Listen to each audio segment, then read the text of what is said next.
Hi, new month, new video. This one will be on automating the calculation of hollow core slabs inside Tekla Structures.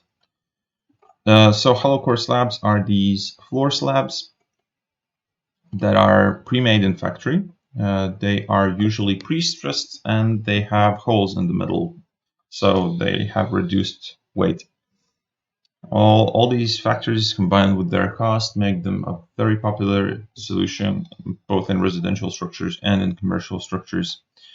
And this application will focus on how to calculate these slabs in Tekla Structures. Basically, what it does is it takes the data from Tekla Structures and that it inputs that data inside a pre-made existing Excel spreadsheet, which is able to calculate the slabs.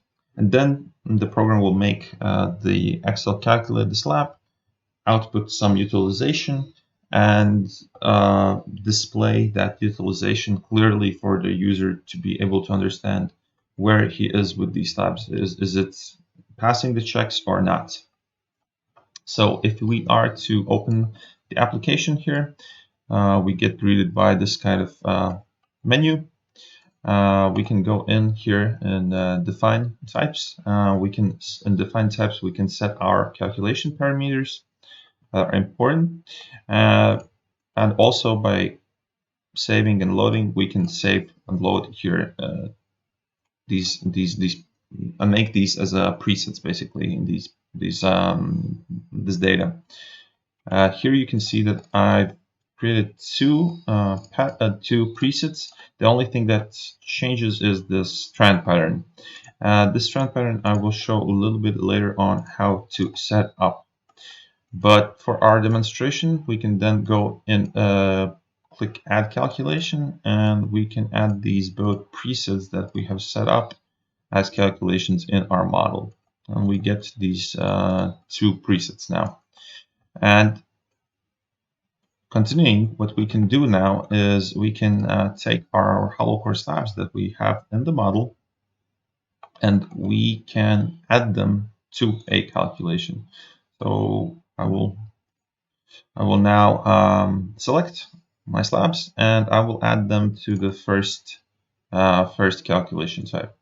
So with the application, you can then check to which calculation these slabs are applied to by in this drop-down menu selecting by calculation. You can see they highlighted in light blue because this is the color here, the light blue. If we were to, let's say, add them to the second, let's add a half to the second type. Right now we split them up, half 14 to the first one and 11 to the second one.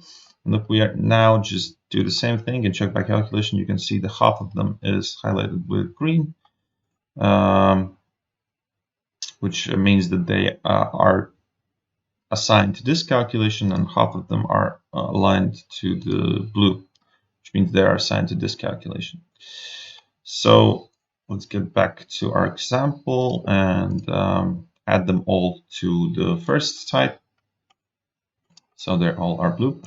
And then in this drop down, what we can do is we click by utilization. And now in the background, what is happening is that the Excel is being opened and it's being each slab is getting calculated with the parameters that we set up beforehand. So all these factors and all these loads and the strand pattern that we chose. So we can see here that basically the strand pattern, this is the least strands you can do for this kind of hollow core, and from all of our hollow cores, only these very short ones passed. So we're not quite happy. We wanted these also to pass, right?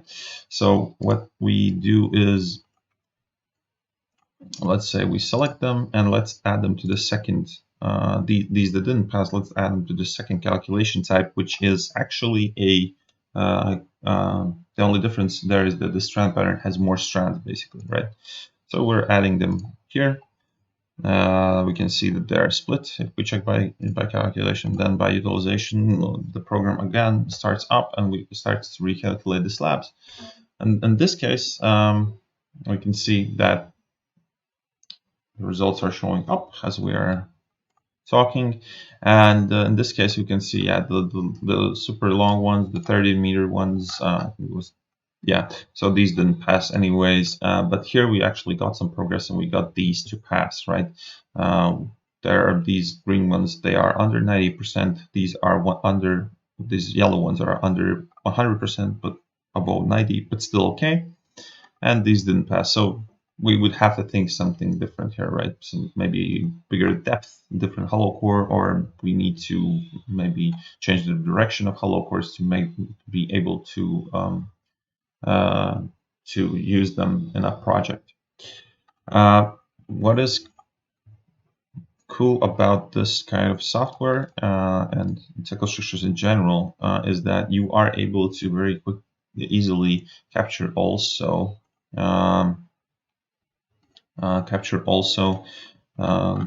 holes if you have them in your model, right?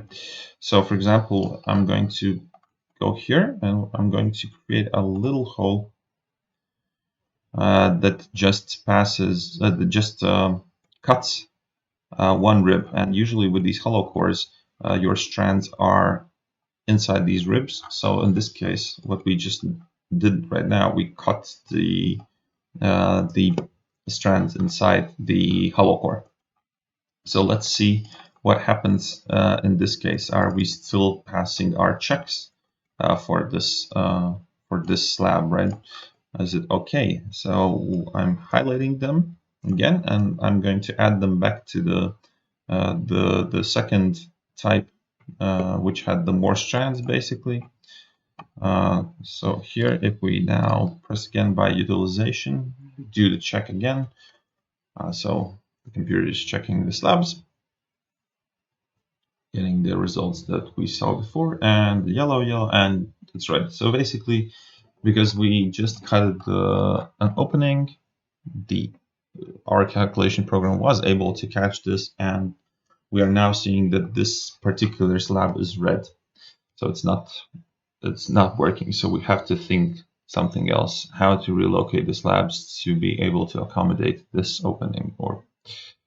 So regarding the strands, I said before that I will talk about how to capture this. So this application uses in the background this component that is a system component from Tekla Structures. It's called Hallow Core Reinforcement Strand.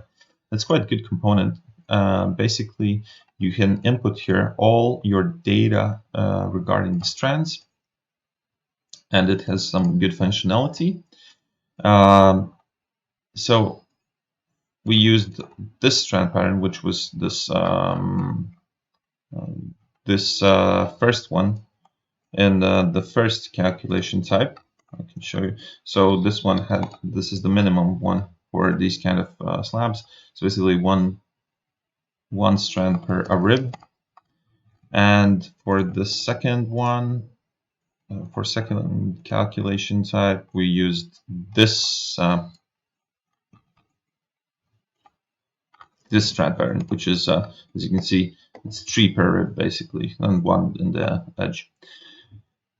And here, and basically, if you want a different setup, you want to change something, you can very easily just go here and let's say we want to make the pole bigger. I don't know. Let's make it 1000. So bigger pre-stress, right? What we can easily do is save a new preset here, right? We just created this 8th one, and in our application here in strands, we get the 8th one, so we can choose it. Once we save it here, we can choose it for our calculation. So hopefully this video explains how to use this application, this prototype. I can say that think this is a good example of how you can take data from Tekla Structures and link it up to a Excel sheet and as an existing Excel sheet. Because as structural engineers, usually we have a bunch of Excel sheets that we use throughout the years, and it would be take a lot of time to capture all this information that is inside the Excel sheet. It would take quite a long time to bring this information from Excel to a program environment, to basically rewrite the whole thing.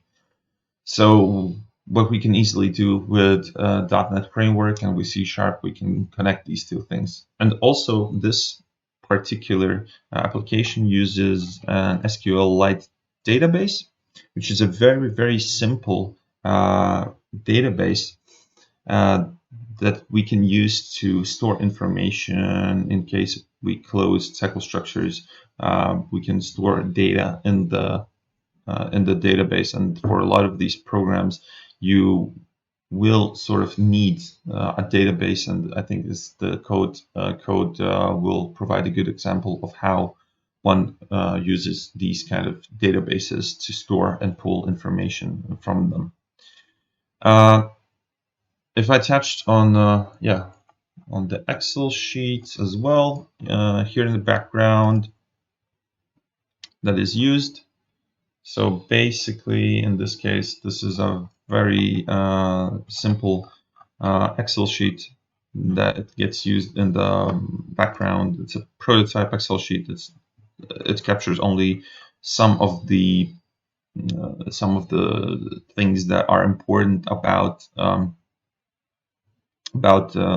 calculating the Hallow course, but as a prototype it works, right? Because it captures the deflection and moment, so you can play around with it. And if you were to develop this application further as an actual production application, I would suggest then you can either expand this spreadsheet or actually just use your own spreadsheet that you have done and used in your company. Or what I would do is I would probably find a production grade software that can calculate Hallow cores and plug this and add that to this code basically, so that I have a very robust solution that can capture pretty much anything in regards with these Hallow cores. So hopefully this was interesting. As always, I will add down in the links the code. This time, not going through the code that detailed. If you have any questions, just let me know. I will be happy to answer anything you have questions on, basically. So have a great day.